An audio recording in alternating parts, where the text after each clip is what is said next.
Bonjour à vous. Bonjour depuis le sud de l'Inde, dans l'état du Tamil Nadu,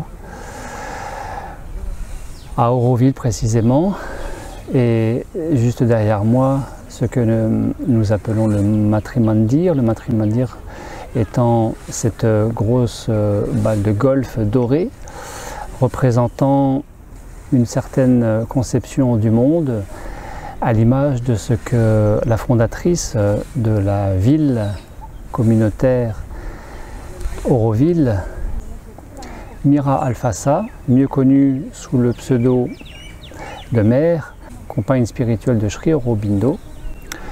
Et donc Mira Alfassa étant la fondatrice de Auroville. Auroville a pour vocation, depuis sa création en 1968, d'être le lieu d'une vie communautaire, universelle, dans la paix, au-delà de toute croyance politique, religieuse, personnelle. Aujourd'hui à Auroville, au dernier recensement de 2014, il y aurait environ 2300-2400 personnes représentant une cinquantaine de nations. Et donc cela veut dire que ça marche de vivre en communauté, quelles que soient les différences religieuses, politiques et autres, au sein même des individus. Eh bien, l'expérience communautaire de Auroville montre que cela fonctionne très bien. Est-ce pour autant une utopie à l'échelle mondiale ou est-ce uniquement une ville expérimentale comme c'est ici le cas depuis son début, depuis sa fondation, le cas d'Auroville? Cela laisse songeur bien évidemment de cet équilibre de beauté rendu possible ici même, au sein même des êtres humains. Ainsi, j'avais tout simplement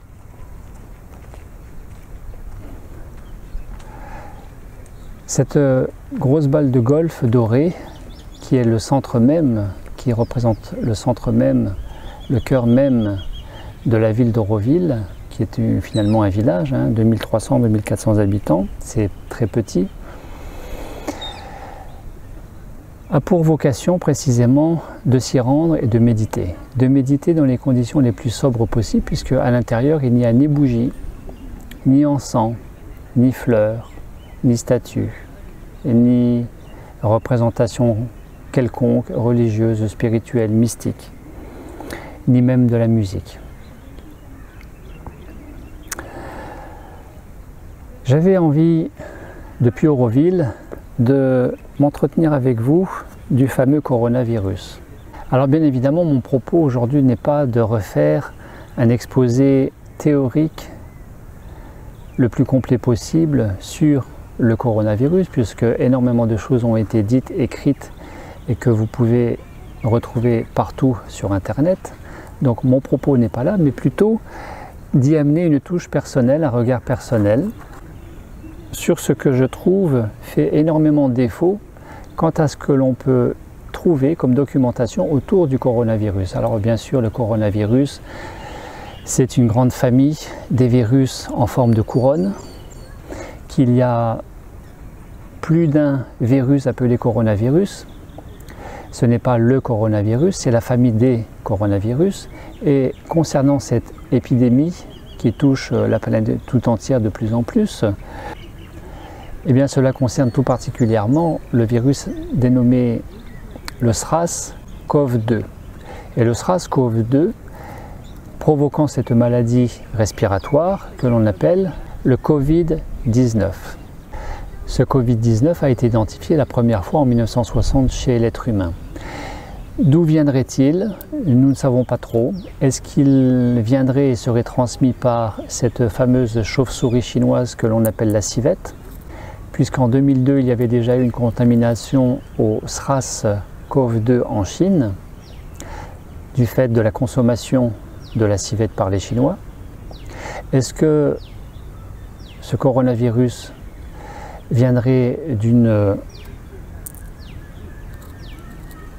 manipulation en laboratoire militaire? Cela aussi est véhiculé et transmis au travers de toutes ces vidéos que vous pouvez trouver sur Internet. Nous ne savons pas trop.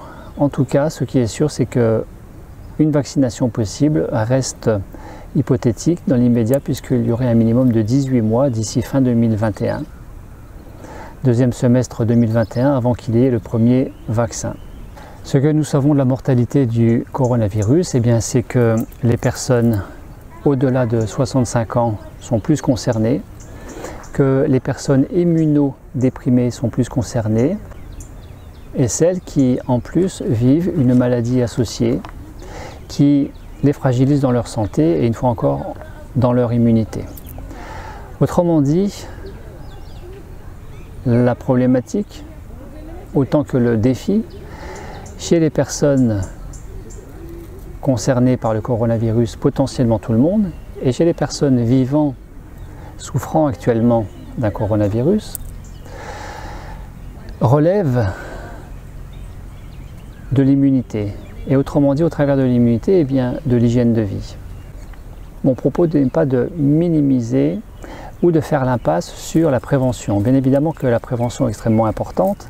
La prévention, faut-il le rappeler, concernant le fait de porter un masque, le fait, surtout quand nous baignons dans la foule. Mon propos étant de rappeler cette fameuse prévention qui est de se laver les mains le plus souvent possible. N'hésitez pas à porter dans vos poches un flacon de solution hydroalcoolique. Quand vous ne pouvez pas vous laver les mains, eh bien vous pouvez vous frictionner les mains avec cette solution. Et bien évidemment, d'éviter de tousser, de cracher, d'éternuer en présence d'autres personnes, si possible de s'éloigner, et vous-même de ne pas vous rapprocher de personnes malades. Le coronavirus va décrire un tableau clinique respiratoire à type de toux, de fièvre, de mal de gorge, de mal-être généralisé, et qui peut évoluer vers une bronchite et enfin une pneumonie. Et c'est comme ça que les gens décèdent. En termes de décès, bien évidemment la Chine est la plus touchée par cette mortalité due à ce virus. Et en deuxième position, l'Italie, qui récemment connaissait plus de 6000 cas dits positifs à ce virus et plus de 240 personnes environ décédées à ce jour, c'est-à-dire mi-mars 2020.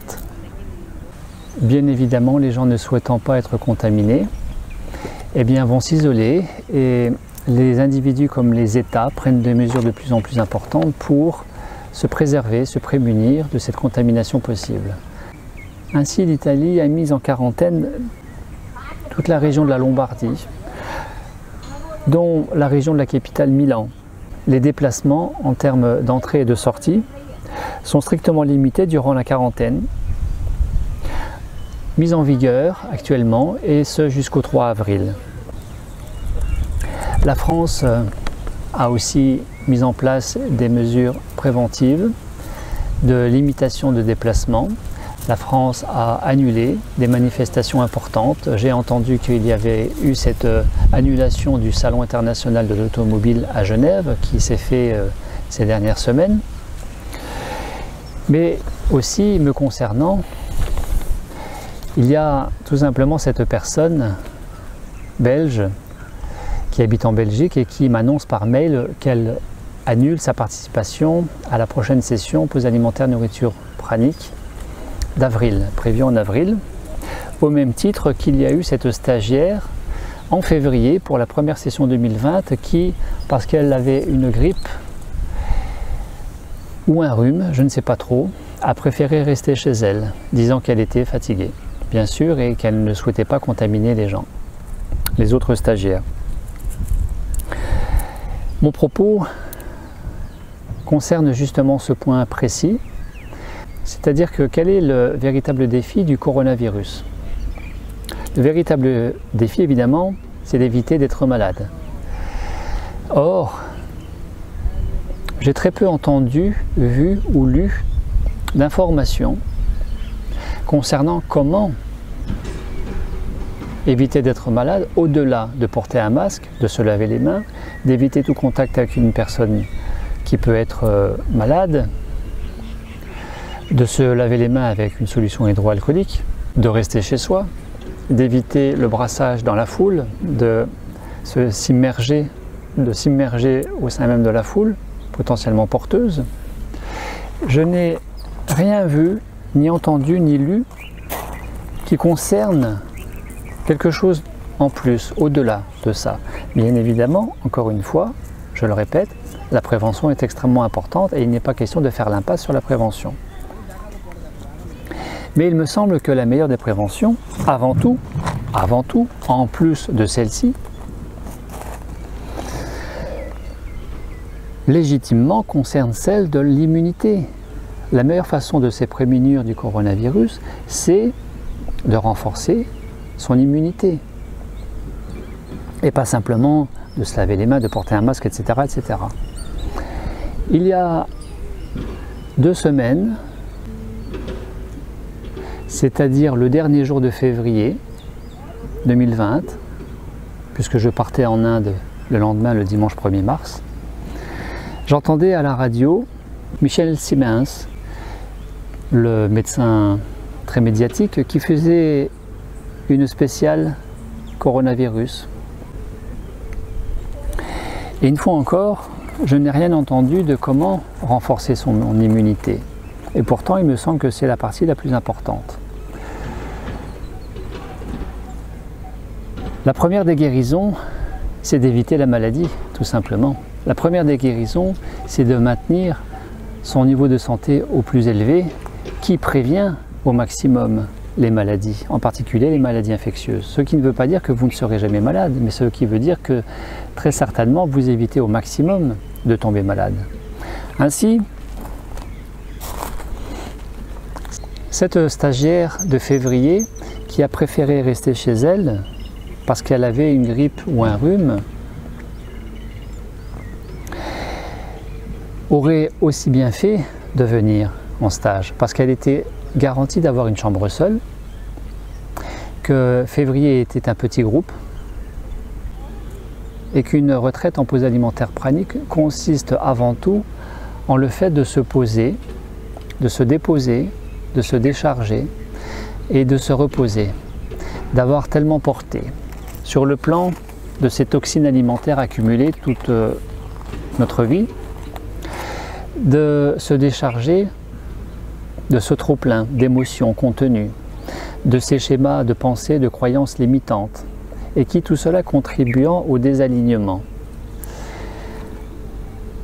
Et ainsi, comme le font les enfants et les animaux, malades ou blessés, qui spontanément ne mangent plus dans ce moment-là, et intuitivement savent que c'est une très bonne chose, parce que le corps alors peut prendre le relais et lutter pour sa survie, en boostant son potentiel santé, ce qui a été mis en évidence par le prix Nobel de médecine en octobre 2016, le docteur Yoshinori Ohsumi.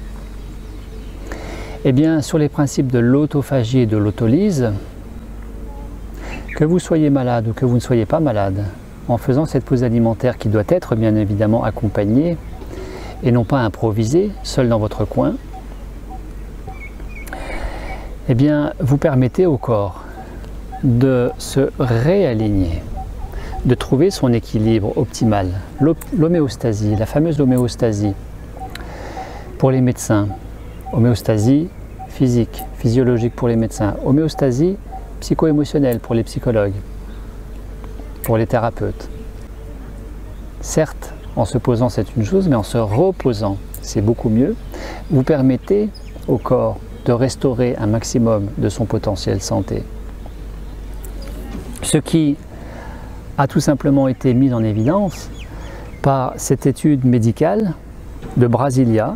L'Université de Brasilia au Brésil en 2012 a mis en évidence que de se poser 20 minutes par jour, le temps d'une méditation pranique, permettait de renforcer les défenses immunitaires, de renforcer l'activité des globules blancs, en particulier des lymphocytes T et des T4, pour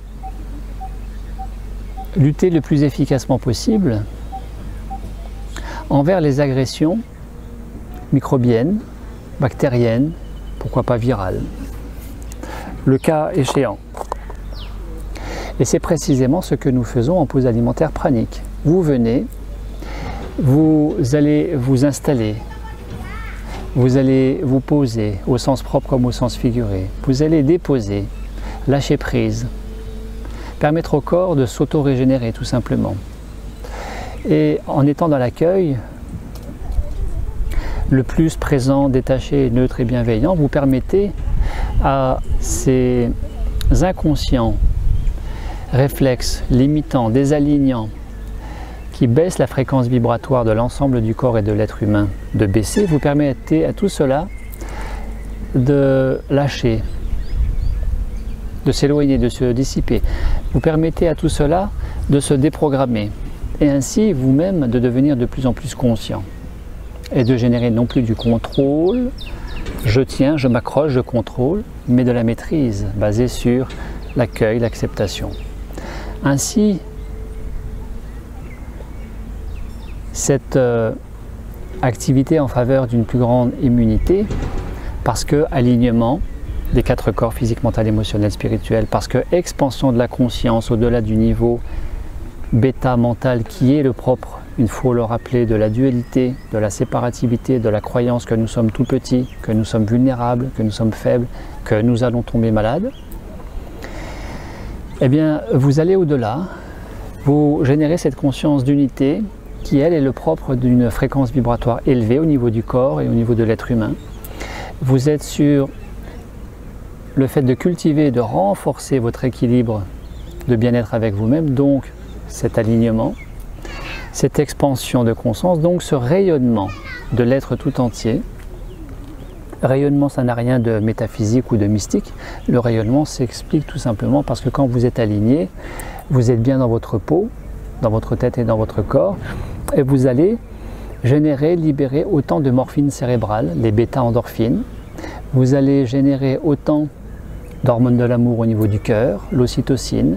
Vous allez générer autant de DHEA, l'hormone anti-vieillissement sécrétée par les surrénales, et vous allez freiner d'autant ces hormones précurseurs de l'hormone du stress, cortisol ou adrénaline, la fameuse vasopressine.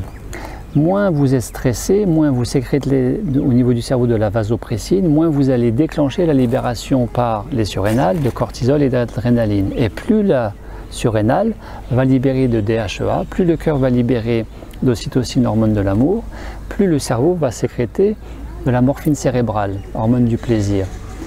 Donc, mon propos, une fois encore, je le répète, face au coronavirus, ce n'est pas de faire l'impasse sur la prévention, qui est extrêmement importante, mais quand bien même prévention, ce qui est le plus important, à mon sens, c'est l'état d'esprit, la posture, votre alignement avec vous-même ou désalignement avec vous-même qui vous fait appliquer ces mesures préventives. Autrement dit, si vous êtes dans le stress, la peur d'être contaminé, vous pouvez vous préserver, vous prémunir, rester enfermé chez vous. Et cette stagiaire belge qui a décidé de ne pas venir en avril, eh bien, c'est une très bonne chose que de se respecter et de préférer rester chez soi. Je trouve que c'est juste un petit peu dommage de faire le jeu de la peur, car c'est tout simplement la peur qui fait faire marche arrière, considérant que si cette personne au départ est en bonne santé, qu'elle n'a pas de maladie associée, qu'elle n'a pas de problème de terrain particulier relevant d'une prise en charge médicale à rapprocher, eh bien, je trouve que c'est bien dommage pour elle, comme ça a été dommage pour cette stagiaire de février, de vous priver de cette retraite, car c'est une retraite de bien-être. C'est une retraite où vous vous retrouvez avec vous-même et vous rechargez les batteries. En rechargeant les batteries, parce que vous mettez momentanément le système digestif au repos en termes de digestion, mais vous le mettez d'autant plus en activité en termes de détoxination, eh bien, vous vous privez tout simplement de repartir 15 jours plus tard de cette retraite avec un autre visage, un autre regard, un autre port de corps, un autre rayonnement de vous-même avec vous-même. Parce qu'une fois encore, vous faites le jeu de la peur. Et cette stagiaire belge, ce n'est pas parce que je m'adresse à vous maintenant, ce n'est pas parce que vous restez chez vous en Belgique que vous n'attraperez pas le coronavirus. Parce que vous pouvez l'attraper n'importe où. Et même avec ces mesures préventives, cela ne vous empêchera peut-être pas d'attraper le coronavirus. Parce que ce qui fait attraper le coronavirus, ce qui fait attraper les maladies infectieuses en particulier, c'est tout simplement la peur. Parce que ce dont nous avons peur, nous l'attirons encore plus rapidement. C'est une forme de résistance que de ne pas accueillir ce qui nous fait peur. Ainsi, ce à quoi nous résistons persiste. Cela, ce sont les grands principes du quantique, de la loi d'attraction quantique, qui nous l'a largement démontré.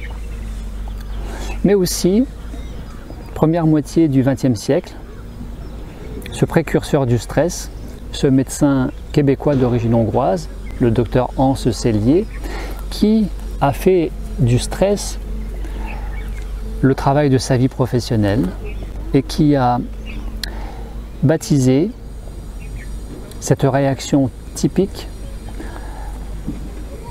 de phase d'alarme, de phase d'état et de phase de résorption ou de décompensation au niveau biologique, hormonal, physiologique de l'être humain, a baptisé cela le syndrome général d'adaptation, le SGA. Hans Selye a mis en évidence que dans la phase initiale du stress, qui est la phase d'alarme, toute personne exposée au stress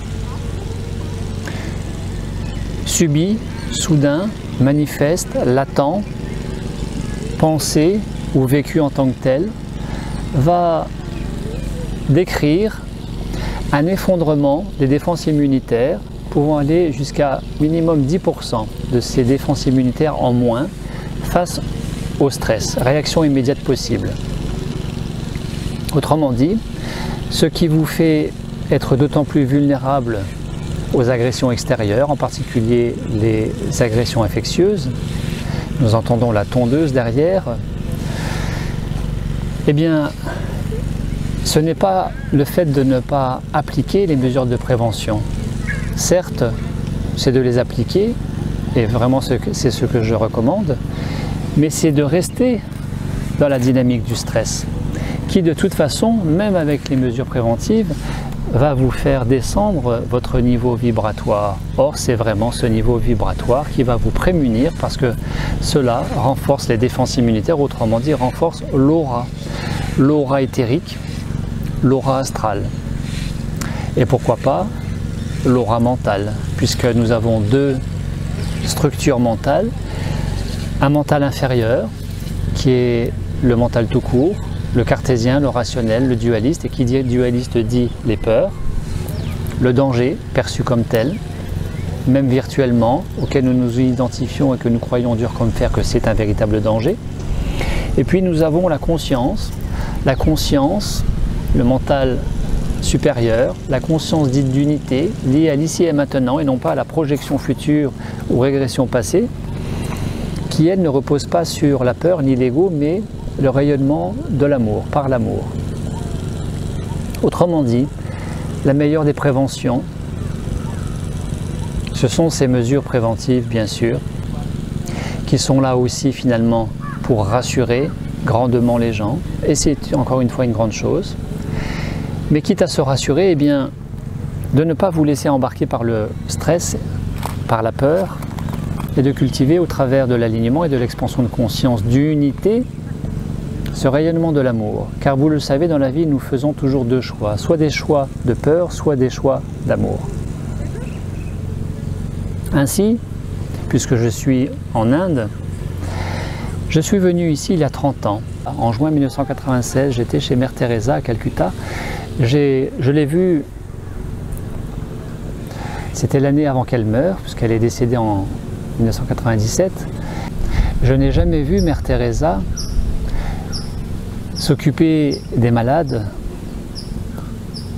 et de grands malades, puisque au mouroir de Calcutta, à Kalighat, dont elle s'occupait aussi, dont elle était la fondatrice, il y avait tous ces gens ramassés dans la rue, qui étaient en train de mourir dans la rue, et qui mouraient de tuberculose, qui mouraient du sida, de diarrhée chronique, de malnutrition.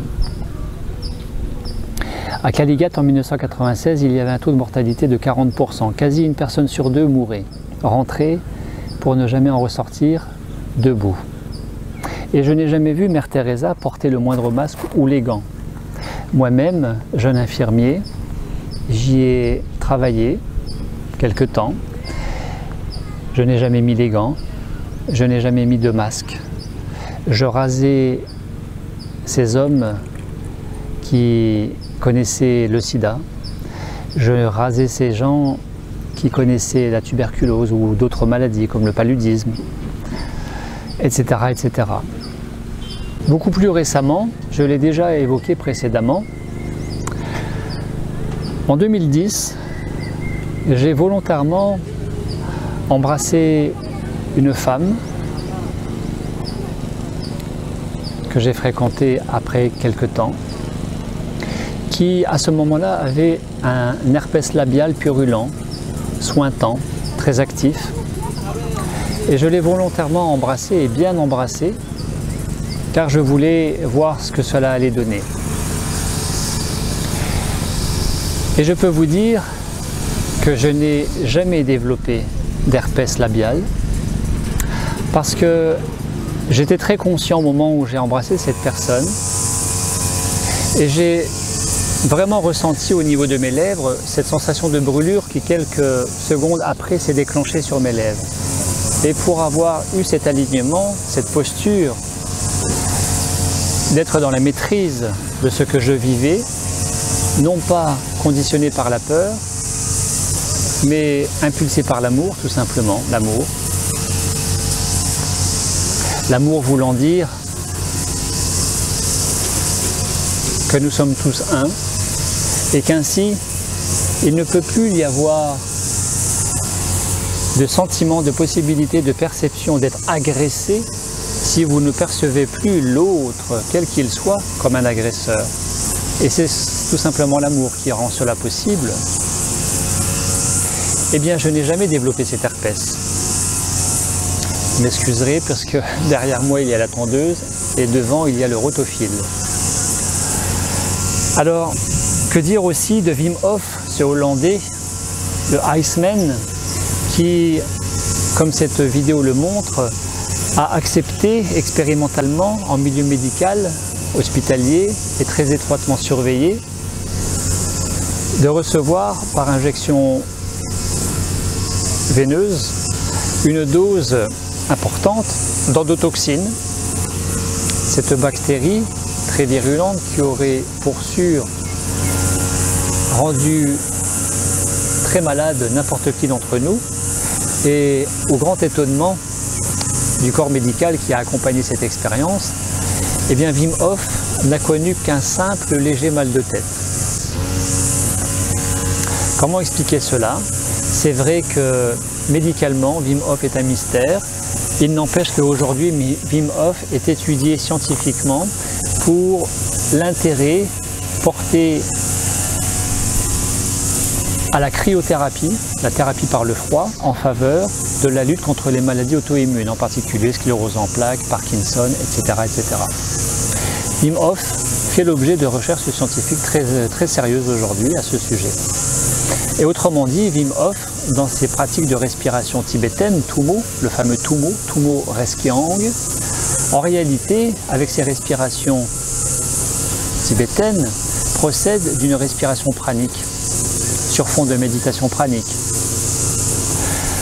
Parce qu'il y a forcément, il y a systématiquement l'association de connecter ici maintenant au fait de respirer en conscience ce prana, cette lumière, qui va tout simplement aligner, expanser, développer cette conscience d'unité et se prémunir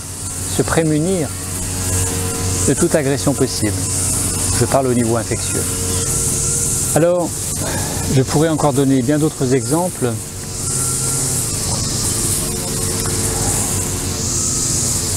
La médecine le dit, nous sommes 10 fois plus bactériens que cellulaires. Il y a 10 fois plus de microbes. Le corps est 10 fois plus composé de microbes que de cellules.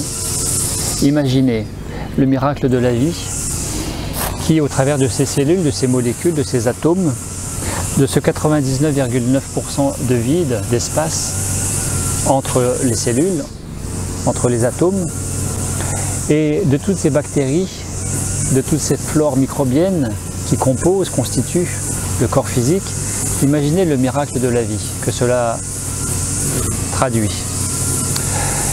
Le reste relevant de notre regard sur la vie. Soit nous avons un regard de peur et nous ouvrons les portes aux agressions extérieures parce que nous descendons tout simplement notre fréquence vibratoire et ainsi nous diminuons notre immunité.